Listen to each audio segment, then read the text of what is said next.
To alleviate the cause of indigestions among CFOs and CSOs owing to the alphabet soup of regulation comes the following panacea at the heart of global sustainability reporting, the ISSB standards. Now, if you're in finance or sustainability, you have probably heard of these standards before, but what do they mean for you as you prepare for year-end ESG reporting? And perhaps, even more importantly, what opportunities could they open up for your firm in the coming years?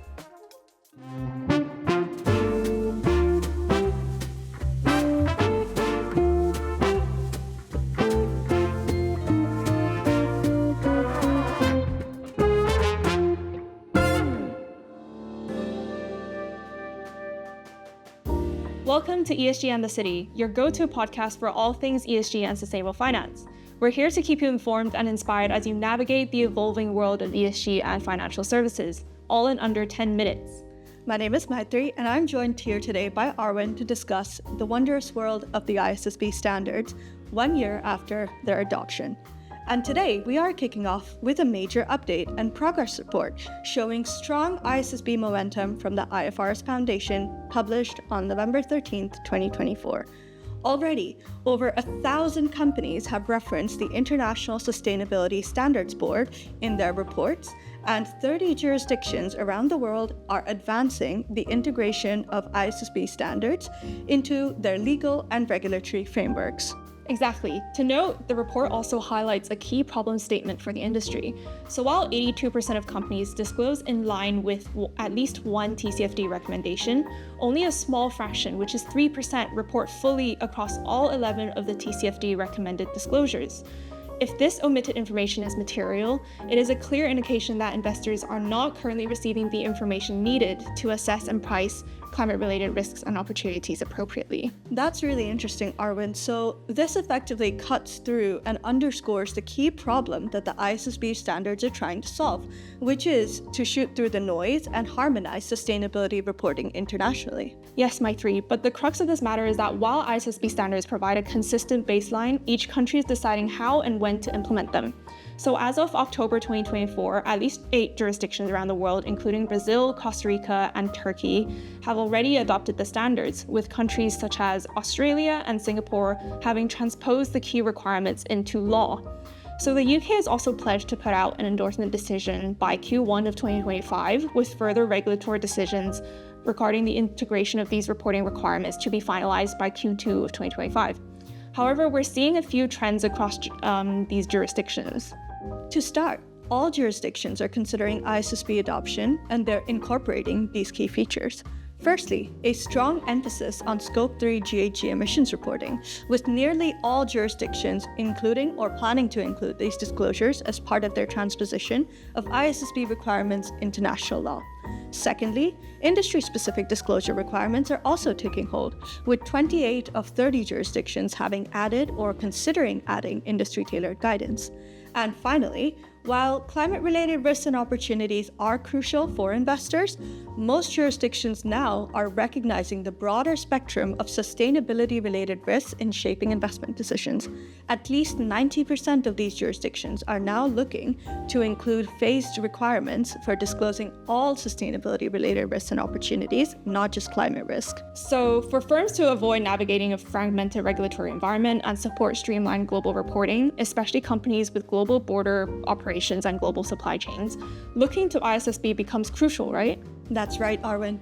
For finance professionals, the ISSB standards simplify a compliance landscape that has been challenging and expensive for far too long. We have notably seen the number of ESG regulations jump by 155% globally over the past decade, and the ISSB standards could effectively cut through that maze.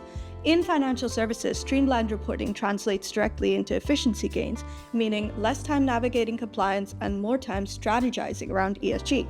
So, if your firm has operations or investments globally, aligning now with IFRS S1 and S2 standards could simplify your compliance and enhance your access to international markets down the line. Essentially, it's a chance to get ahead of the curve. So Maitrai, what are the firms doing to get ahead of the curve right now? Well, Arwen, the IFRS Foundation has been incredibly critical in helping firms prepare for reporting, including publishing new guidance to help companies voluntarily transition towards the ISSB standards. Recognizing that some companies aren't ready for full compliance yet, the guide outlines key transition reliefs that offer phased options for initial reporting. So notably, companies starting ISSB reporting have a quote-unquote climate-first option. So in the first year, firms can report only on the climate disclosures under IFRS S2, with full sustainability disclosures expected in the second year. So this flexibility allows companies to begin their ISSB journey without immediately tackling the full scope expected. So additionally, for the first annual reporting period, companies can also publish sustainability disclosures after their financial statements. So it gives teams an extra time to meet ISSB requirements without affecting financial disclosure timelines. For our finance and sustainability leaders listening in, these reliefs mean that phased compliance is possible, providing a clear roadmap without overwhelming your resources. But Arwen, a note of caution: should firms opt for phased compliance, ongoing updates on progress are essential.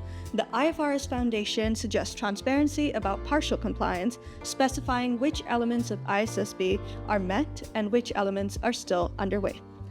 Broadly, these transition options allow firms to begin ISSB compliance without a full-scale overhaul, signaling your commitment to standardization and offering a strategic phased approach. Early adoption, even if partially, can set companies apart, building trust with investors and aligning with global sustainability expectations. That's great. So one of the most strategic advantages of the ISSB standards is the long-term roadmap that they provide. So even if your jurisdiction hadn't fully mandated these standards, ISSB offers a proactive compliance framework, especially useful for firms preparing for regulatory shifts. This roadmap approach means that companies, particularly those in regions where regulations may evolve quickly, can reduce future compliance disruptions. To summarize then, IFRS S1 and S2 aren't just more acronyms in the world of ESG. For CFOs and CSOs preparing for year-end ESG updates, these standards mean streamlined processes, stronger investor relationships, and a global benchmark to measure your progress. By aligning with ISSB, your firm can not only prepare for the regulatory demands of tomorrow, but also demonstrate a clear commitment to transparency and sustainable value creation. And on that note, we'll say our goodbyes for the day, but not without leaving you with something to think about. So today's question: given this new panacea for ESG regulations, are you prepared to streamline and maximize the efficiencies in your ESG reporting processes? Thanks for listening in to ESG in the City. If you found today's episode engaging, be sure to like, share, and hit that subscribe button wherever you get your podcasts. Any questions or suggestions for further podcasts? Connect with us on LinkedIn at Novatus Global or reach out to us at esg@novatus.global. We'd love to hear from you. Here's Maitrai and Arwen, signing off for now. Sustainably yours, Novatus Global.